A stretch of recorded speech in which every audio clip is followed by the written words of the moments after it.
You are listening to the Final Say Radio Show, a Rappaport media production, with your host Brett Rappaport and co-host John Rappaport. We've got Dan Holler. He's with us here. And Dan Holler is the Communications Director at Heritage Action for America. And Dan, it's a pleasure to have you back on the program. Hey, thanks a lot. How are you? We're doing well, and we're excited because, quite frankly, I can't talk about Syria anymore and some of the other things going on. And I'm very excited to be able to address the real issues that we have right now, and that's our deficits, the debt ceiling, the budgets, Obamacare, and in this case, it seems that they're all tied in together, aren't they? Yeah, that seems to be the way these things work. As much as you try to separate them out, Washington has a way of, trying to blur the lines between all these points of leverage, and it's sort of the nature of the way things work. But we made some good progress today with the announcement that the House was actually going to pass and a continuing resolution to keep the government funded, but one that would defund Obamacare. That's something that conservatives have been calling for the past few months. The House finally got the message. They're going to pass that on Friday this week. And then we have a real battle on our hands in the Senate. Well, this is interesting news. I mean, I think it's good news, but it's interesting because it seemed up until, I guess, today, the feeling I had or the feeling that was portrayed into the media was that John Boehner and Eric Cantor weren't necessarily interested in the defunding idea. Yeah, there was certainly some hesitancy from folks in Washington, and if you think back a couple months into July and June even, when conservatives were starting to build out this strategy and make the case, there weren't people in Washington who took it seriously. And one of the problems with Washington, and there are many, but one of them is that people in town, sort of Republican, Democrat alike, doesn't really matter, all sort of have the same worldview, and they all think about things in kind of the same way. They all think about what's possible and not possible the same way. There really isn't this desire to go out and make the case to the American people that one idea is better than the other. But what we saw throughout August when members of Congress were back home, they weren't talking to the pollsters and pundits. They weren't talking to the lobbyists and leadership aides. They were talking to their constituents. And their constituents said, hey, I don't care what you guys say in Washington. We think you should defund Obamacare. And that message came through loud and clear. And, eventually leadership understood that if you wanted to pass a bill through the House, you needed to have defunding on it. Yeah. Well, I have to give you guys some kudos because you guys have worked tirelessly at this, discussing the idea that, defunding is a good idea and something that members should support. But you guys have really been out there working hard to promote the idea, discuss it, and put pressure on not necessarily pressure, but contacting members to ensure that they were understanding the issue and that a lot of the constituents felt this way. Because here's the way I look at it. We have seen now for months, you see unions that are upset with Obamacare and the way it's costing jobs or benefits or both, and so it's hurting them. They were one of the biggest proponents of Obamacare at the beginning. You have a lot of corporations that are now making announcements that they're shifting hours and they're going to have more part-time employees, they're reducing benefits, and so on and so forth. So at the end of the day, you're going to have millions upon millions of more Americans who are going to either earn less, have fewer hours to work, may lose jobs, or may lose benefits as a result of a bill that should be really just repealed and replaced with something that makes sense. Yeah, and one of the things that has been amazing is that the more that you talk about Obamacare, the less popular it becomes. That's a pretty hard thing to do because it was never popular to begin with.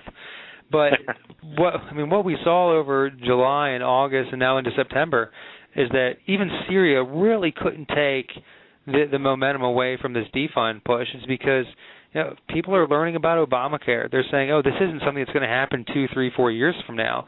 This is happening now. People are losing their jobs. Obama is handing out exemptions to big business. People are losing their doctors. Their premiums are going up. They're starting to see all the bad signs about Obamacare already. And that's scaring a lot of people and making them realize, this isn't a Republican, Democrat thing, conservative or liberal. Pretty much everybody across the board realizes this is really bad and it's not going to work, which is why we see so much momentum behind defunding. Okay. One quick question before we get into the debt ceiling talk and budgets and whatnot. But I always wondered, what legal basis does a president have to ignore a piece of legislation? I mean, because Obamacare is law. It's law. It was, well, not all of it, but most of it was upheld by the Supreme Court, right or wrong. But it is law, and how does the president get to say, I'm going to ignore pieces of law, and this is what I'm going to do because I want to? Where's the justification for that?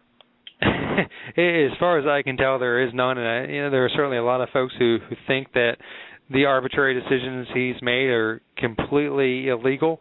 It's a hard thing to go through the legal process on this, and maybe some folks will figure out a way to do that.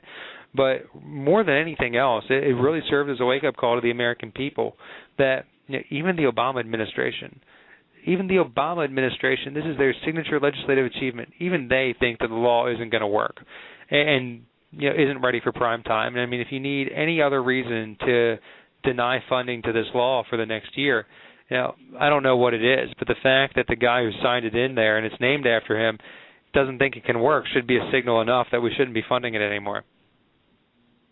Right, agreed. So we have two problems. One is you have a budget year, and correct me if I'm wrong, but we have yet to pass a budget or operate under a budget during this Obama's first term or second term. And if I recall, I don't even think one has passed the Senate. And I think the last vote was 0 to 97.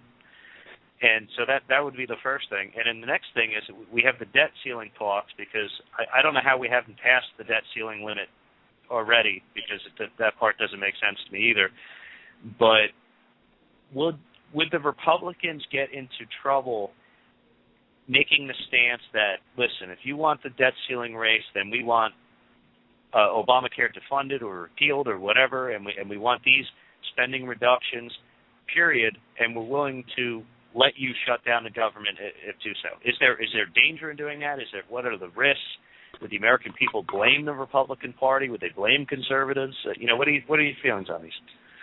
Yeah, a lot depends on how lawmakers handle themselves. If they are willing to go out and make a public case that we're fighting to defund Obamacare, we're fighting to reform entitlements, we're fighting to cut spending, they can go out and make a very public case about why they're doing what they're doing, and they're not shying away from it, and they believe in what they're doing, I think they would weather whatever storm President Obama throws at them. Now, if they're cautious, if they're listening to the pundits and pollsters who are saying don't do this, and they're not fully committed to the strategy, they're going to look like they aren't willing to go. They're not going to look like leaders. They're not going to project confidence, and it probably won't turn out well for them. But I do think that if they go in there and they fight to win, we can, one, achieve some good policy results, which is what this is ultimately all about, and two, the good politics will follow from that. Dan, you guys have done under Heritage Action really an amazing job. Yourself, Dan, Jim DeMint, and the entire team in getting out in the country. I mean, it seems like you guys have been the tip of the spear to really fight for this. So, question from the lessons learned, being out on the trail, if you will, have you found that you have more infighting that's been going on since you started this effort? Or have you found that both your efforts, you are being Heritage specifically, and also the fact that you've had so many of the traditional folks who helped to fund Obama in the first place who are now seeming to backtrack because it seems to affect them in a negative way, and I'm talking about many of the unions and otherwise. And what kind of changes and transitions have you seen since you guys started? Because if I recall, this has been already going on for about a 4 or 5 month, pretty assertive effort all over the country. Yeah, no, it's been a very long, drawn-out campaign, and most of the credit goes to the constituents. I mean, conservatives around the country have really made this a priority, and they've made sure to make their members of Congress well aware of where they stand. And, I mean, that's ultimately why we are where we are today, is because the American people rose up and demanded something from Congress. And that's a painful process whenever you go through it, whenever you have folks on the outside really trying to change the way things are happening inside Washington. But I think the big takeaways, there's a couple of them. One is that if you're a voter, if you're a constituent, and you say, you know what, we really can't impact what happens in Washington. Those guys are going to do whatever they're going to do, and it doesn't matter. we have pretty good a case study in front of us right now. That's not true, right? I mean, the American people can have a profound impact on the way Washington operates, and we've seen it right here. I mean, at the end of July, nobody in Washington would have predicted, except with maybe a couple people at Heritage Action, that the House was going to pass a spending bill that completely defunded Obamacare, but that's what's happening. So the American people have had a huge impact on the debate. And the other is that if you are principled and you're passionate and you're trying to fight for something that you believe in, you can go out, you can move public opinion, you can change the media narrative, you can really accomplish some amazing things if you're willing to have the fight and you're fighting on principle. I always think back to what would have happened had the entire right side of the political spectrum been engaged in this defund fight from the beginning of the August recess until now. How much ground would have been south? What would prospects in the Senate look like? Who knows what it would have looked like, but even the conservatives who were on board early with this managed to have a profound impact on the way Washington is going to conduct its business in the fall, and that's something everybody should be proud of. Well, I could tell our listeners just from personal experience walking many a congressional office, those voter calls do matter. They absolutely make a difference, and you guys know because you keep plenty of scorecards as well. Brett brought up the challenge with POTUS ignoring laws, and I want to ask you a similar question from a different viewpoint. Is there any precedence? I mean, and I know it's hard to have a precedence when you have a potential spend that is such a huge part of the nation's economy, and that's as it is now, let alone before we get to the single payer, which is their a clearly stated goal at this point. They're not even trying to hide it anymore. What can you tell our listeners about Congress's ability or any past anecdotal evidence about their ability to specifically defund some significant piece of legislation that has passed and has held up within the Supreme Court as law?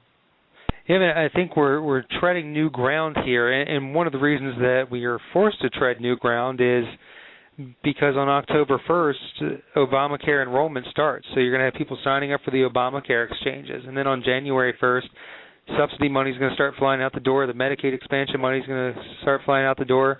Those are entitlements, right? And then Obamacare spends about $1.8 trillion in new entitlement spending over the next decade. That's a huge deal. And if you think back to the history of entitlements, they don't go away. They don't collapse under their own weight once they become implemented. They stick around, and you have long, lengthy discussions about how to fix them, and fixes usually mean throwing more money.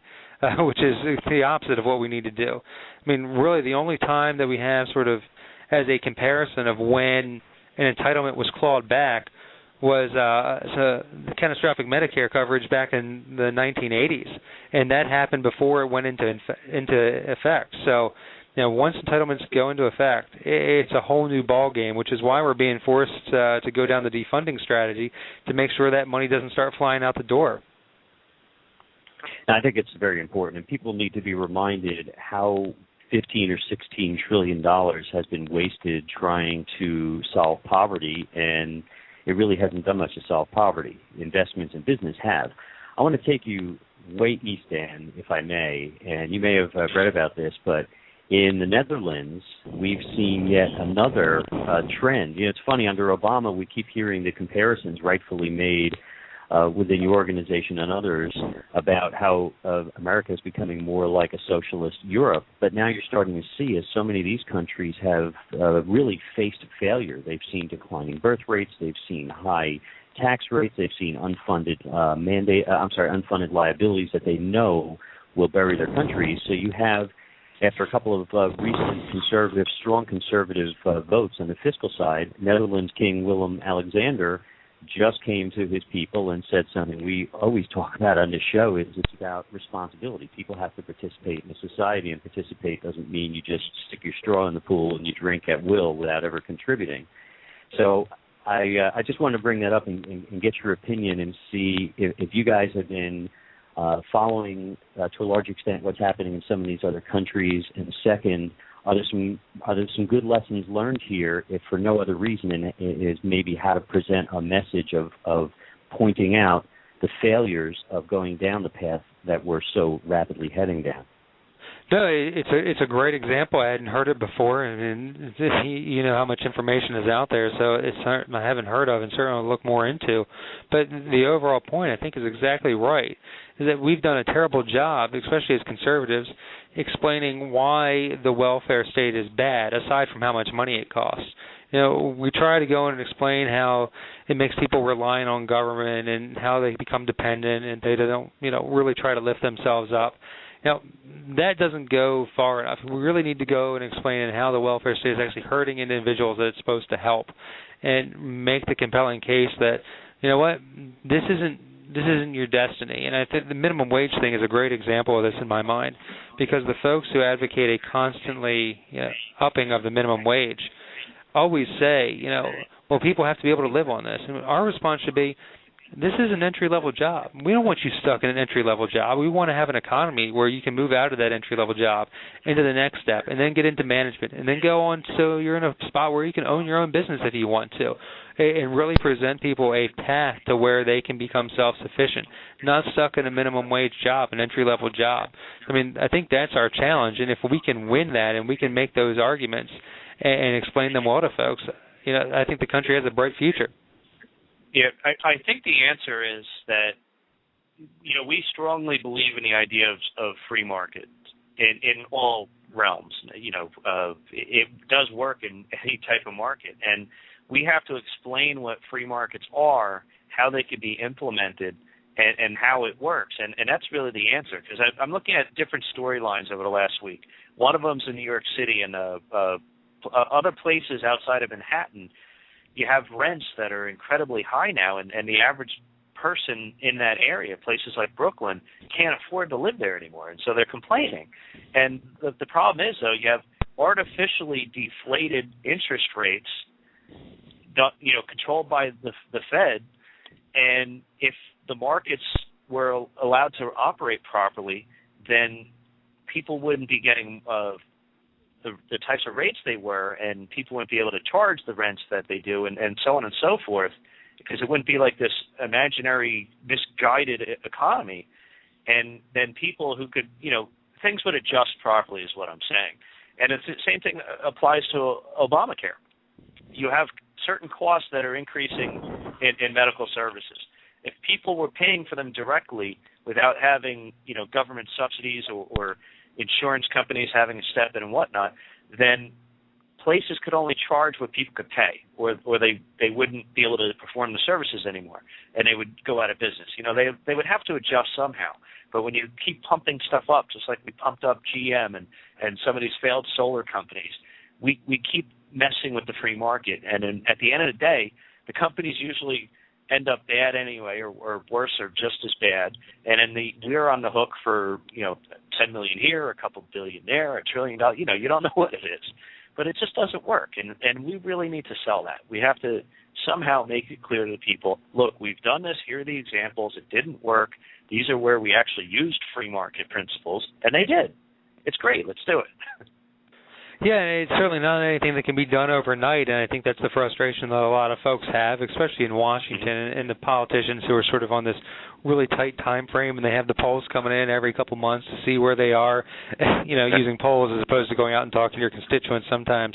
But there's a lot of work to be done, but I think the more the American people are engaged, and this summer was a great sign that they're not just going to sit back and check out just because President Obama won re-election. They're going to continue to be engaged, and that level of engagement is good for the country. Mm-hmm. No, it is. And listen, I really, well, not me, but John and I really like what you guys are doing here.